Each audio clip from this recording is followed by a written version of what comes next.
একটু বাঘের মতো বলেন তো, আমরা সবাই হিন্দু না মুসলমান, বৌদ্ধ না মুসলমান, খ্রিস্টান না মুসলমান? মুসলমান বলে আজকে ভারতরা ভাবে যে এরা তো ভদ্র ঘরের ছেলে, এরা আমাদের কিছু ছিঁড়তে পারবে না। একটু বাজে ভাষায় বললাম, রাগ করবেন না। আমরা কি ছিঁড়তে পারি না পারি, জিহাদ করলে বুঝবা কার গায়ের জোর কত, কার ইমানের জোর কত। আল্লাহর হাবিব বলেছেন, হিন্দুস্তানের সঙ্গে মুসলমানদের একটা যুদ্ধ হবে আগামীতে। সেই যুদ্ধে মুসলমানরা যদি অংশগ্রহণ করতে পারে, যে মুসলমান তাজা রক্ত দিয়ে শহীদ হবে, সে আল্লাহর জান্নাতে প্রবেশ করবে। ঠিক কিনা বলেন সবাই? তবে ভারতে রক্ত চুষা মুসলমানদেরকে হত্যাকারী পিশাচ নরেন্দ্র মোদীকে বলতে চাই, যদি জিহাদ করতে চান আসেন, মাঠে নামেন।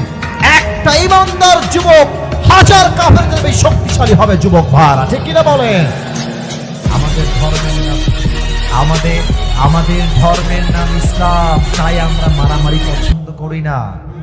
না হয় ভারতকে তাদের 7 সিস্টার্স উড়াইতে আমাদের চুল পরিমাণ সময় লাগবে না। ঠিক কিনা বলেন?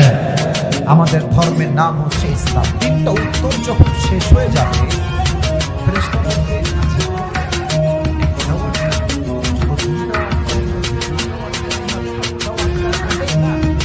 How do you know that your Lord is Allah subhanahu wa ta'ala? How do you know that your prophet is last messenger? How do you know that your religion is Islam? তুমি জানো কেমন এতগুলো উত্তর? Man, ওমা ইলমুক, তোমার জ্ঞানের উৎস কোথায়? আমি দেখাইছি, বলো সবাই কোথায়? যখন বলে ফেলবেন আমার জ্ঞানের উৎস কোরআন, আল্লাহ বলবে, এই ফেরেশতা থামো, এই মুহূর্তে আমার বান্দার কবরটাকে তোমরা জান্নাতের বাগান বানাও। তোমরা আমার বান্দার কবরটাকে 70 গজ লম্বা করে দাও।